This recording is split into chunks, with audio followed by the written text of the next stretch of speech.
इसमें कोई शक नहीं है कि लगातार हर किसी की निगाहें इसी बात को लेकर हैं कि कैसे निर्भया मामले की आखिरकार अंतिम चैप्टर, अंतिम अध्याय भी सामने आए। लेकिन सबसे बड़ी बात यह है कि अगर आज भी इसे टालने की कोशिश की जाती है तो यकीनन यह माना जाएगा कि justice delayed is justice denied. और इस बात को लेकर लगातार चर्चाएं आम हैं और कोशिशें इस बात को लेकर हैं कि क्या इस बार यानी कि आज के दिन वाकई में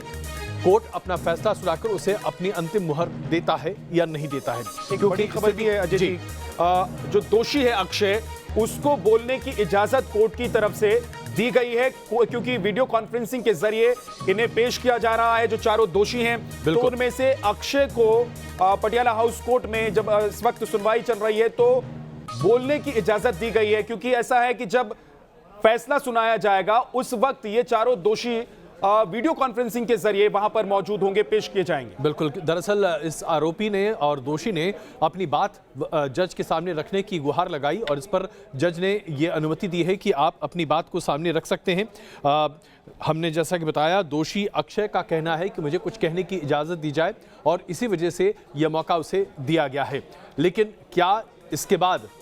जज का फैसला उसी पुरानी लीक पर होगा जिस आधार पर जज अपनी कार्रवाई कर रहे हैं? क्योंकि अगर देखें तो बीते 1 साल से लगातार इस पूरे मामले पर कई तरह के उठापटक हो चुके हैं, कई तारीखें लग चुकी हैं। अब तो दरअसल ऐसा लगता है कि तारीख पर तारीख भी अपने आप में बेमानी हो चुका है, क्योंकि जिस तरह से दया याचिका पर ना तो पहले कोई कार्रवाई की गई लेकिन उसके बाद उसे मुलतवी करने की बात की गई और इसके बाद अभी जज ने मीडिया कर्मियों से ये गुजारिश की है कि वो कोर्ट रूम से बाहर चले जाएं, यानी कि इन कैमरा ब्रीफिंग हो रही है क्योंकि आरोपी और दोषी अक्षय ने जज के सामने अपनी कुछ बातों को सामने रखने के लिए कहा है और ऐसे में चूंकि इन कैमरा ये हियरिंग है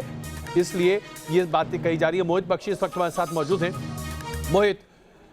फर्क भी कर लिया जाए कि अभी जो दोषी है अक्षय और उसके अलावा बाकी भी अपनी बातों को सामने रखते हैं, क्या इसके बाद भी जज क्या आज फैसले को टाल सकते हैं? क्या ऐसी संभावनाएं हो सकती हैं?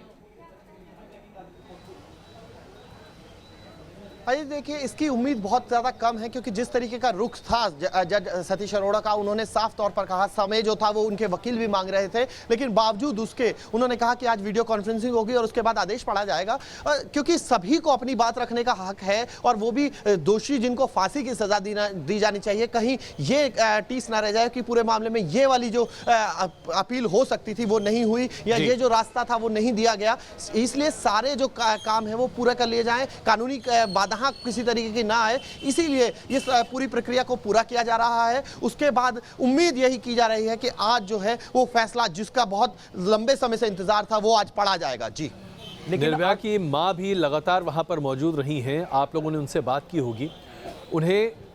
क्या ढाढ़स बांध रहा है और किस तरह से वो अपने आप को संभालते हुए कोर्ट में गई हैं? क्योंकि पिछली बार जब दोबारा डेट लगी थी तो बहुत निराश थी निर्भया की मां।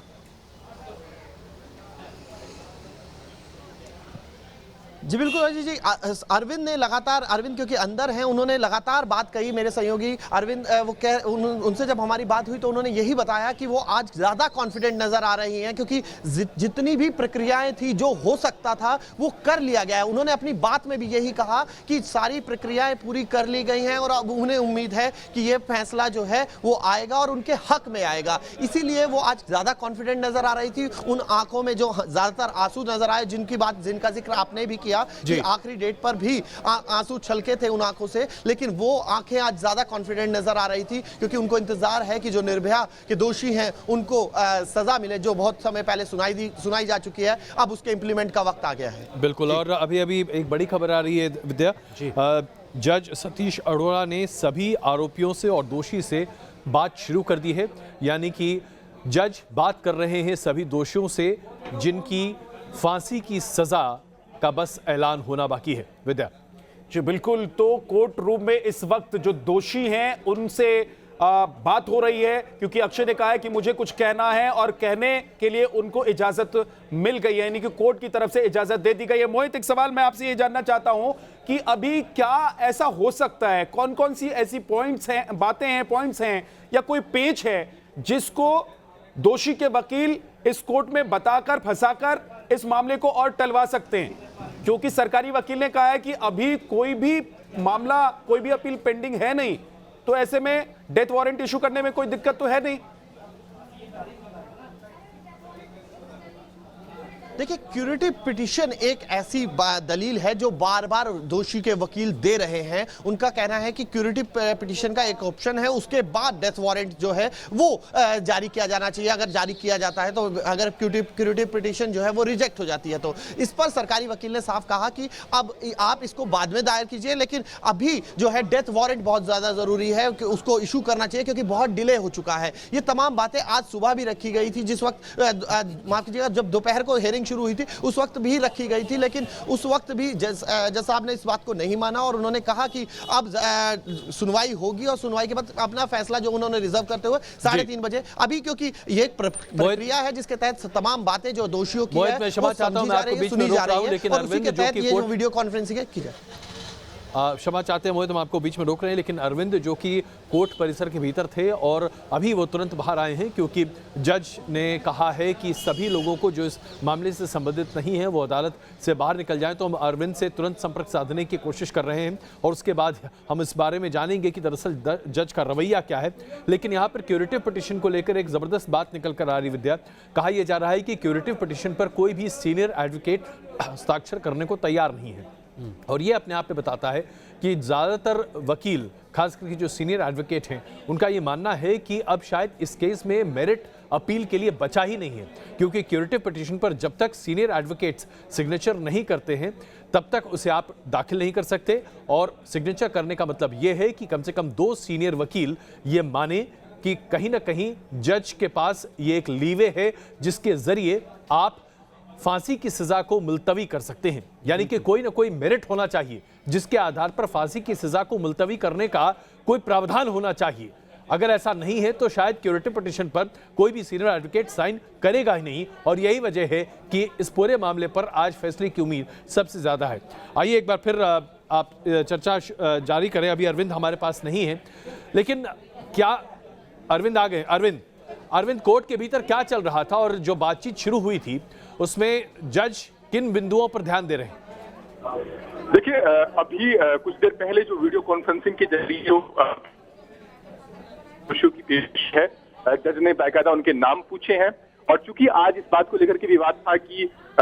इस मामले में जो दोषी मुकेश है उसकी पैरवी कौन करेंगे, अमाइकस क्यूरी वृंदा ग्रोवर करेंगे या उनके पुराने वकील एमएल शर्मा करेंगे, तो जज ने उनको विशेष पर पूछा कि आप किसको अपना वकील मानते हैं, किसको पैरवी कराना चाहते हैं, क्योंकि एमएल शर्मा काफी टाइम से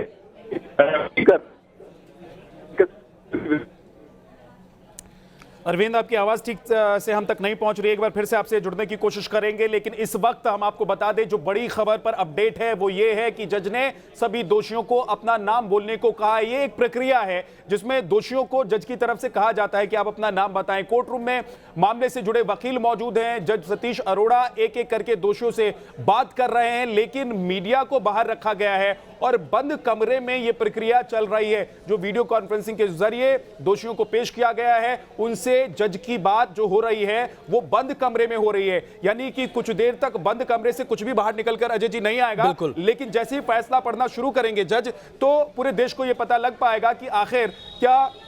डेथ वारंट को लेकर आज होने जा रहा है, कोर्ट की तरफ से क्या आदेश आने वाला है। बिल्कुल, दरअसल इस पूरे मामले को अगर देखें तो इन कैमरा ब्रीफिंग आमतौर पर हुई है, पूरी हियरिंग इन कैमरा हुई है, जिसमें मिनट टू मिनट रिपोर्टिंग के लिए प्रतिबंधित किया गया था तमाम पत्रकारों को कि आप मिनट टू मिनट रिपोर्टिंग नहीं करेंगे। आजकल खास करके अगर आप 2012 के बाद से तमाम ऐसे मामले जो खास करके बलात्कार संबंधित या सामूहिक बलात्कार संबंधित हैं, इसमें इन कैमरा ब्रीफिंग का प्रावधान रखा गया है, जिसकी वजह से किसी भी तरह से प्रोसेस पर कोई डाइवर्जन न हो। और उसके साथ साथ इन कैमरा ब्रीफिंग का एक बड़ा फायदा यह होता है कि दलील पर काउंटर दलील नहीं होती, पब्लिक ओपिनियन का कहीं कोई असर नहीं होता और प्रोसेस को काफी तेजी से आगे बढ़ाया जा सकता है। सबसे बड़ी आपत्ति आज पूरे देश को इस बात को लेकर है कि जब हम जघन्य अपराध, जैसे कि हमने जो हैदराबाद में देखा था बलात्कार का मामला, हमने जो अभी निर्भया मामला जो हम देख रहे हैं, या इस तरह के कई ऐसे मामले जो सामने आते हैं, इसमें जब जस्टिस में देर होने लगती है और कोर्ट बहुत समय लेने लगते हैं तो इसकी वजह से दिक्कतें काफी बढ़ जाती हैं। इसलिए